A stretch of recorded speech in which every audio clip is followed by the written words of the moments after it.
ये vacant seat हो गई और एक सज्जन ने जो हमारे मुकाबले चुनाव हारे थे उन्होंने रिट दायर कर दिया था और रिट उस समय इन्फेक्चुअस हो गई जिस समय हम चुनाव जीत गए और जिस समय सीट वैकेंट हो गई तो रिट इन्फेक्चुअस हो गई लोकसभा का चुनाव।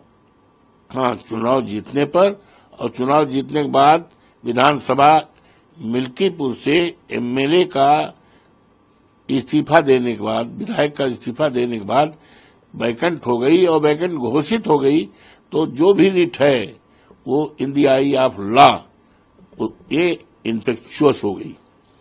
अब जब इन्फेक्चुअस हो गई तो जिसने रिट किया था भारतीय जनता पार्टी का जो उम्मीदवार था हारा है और चर्चा है संभावित उम्मीदवार इस बाई इलेक्शन में भी होता, तो उसकी एक मॉरल ड्यूटी थी कि जब मैंने इस्तीफा दे दिया, सीट जो है इन्फेक्चुअस हो गई और इस्तीफा दिए हुए आज 4 महीने से ज्यादा हो गया, जोड़ लें आप 13 जून को वो हुआ है तो जून, जुलाई, अगस्त, सितंबर, अक्टूबर 4 महीने से ज्यादा हो गया। तो उसका मॉरल ड्यूटी थी कि वो अपना रिट वापस ले लेता। जब ये जाना कि इन्फेक्शस हो गई तो रिट वापस नहीं लिया। अब सुनते हैं रिट वापस ले रहे हैं, तो हमारी तो मॉरल विजय हो गई। और अब क्यों नहीं लिया, उनकी रणनीति है कि डर रहे हैं ये सीट बड़ी इंपॉर्टेंट सीट हो गई है।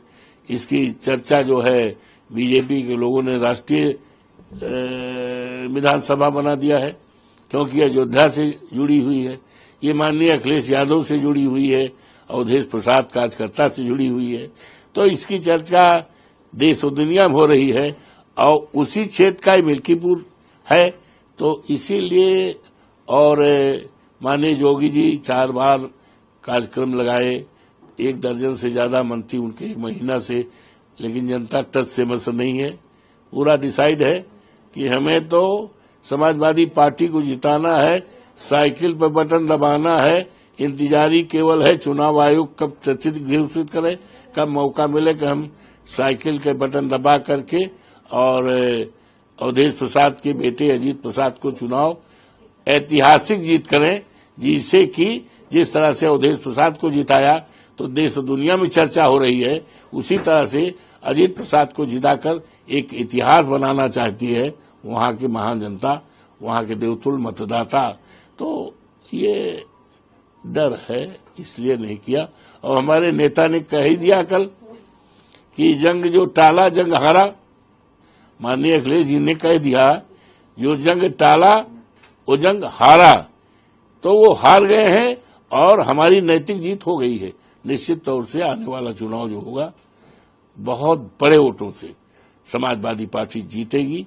हमारा बेटा अजीत बहुत बड़े वोटों से एक इतिहास कायम करेगा और क्षेत्र का विकास और निर्माण और आपसदारी भाईचारा को कायम करेगा। लोगों को के बीच रह करके राजनीति नहीं करेगा बल्कि सेवा करेगा, क्षेत्र का उत्थान और विकास करेगा और ऊंचाई तक क्षेत्र को पहुंचाएगा।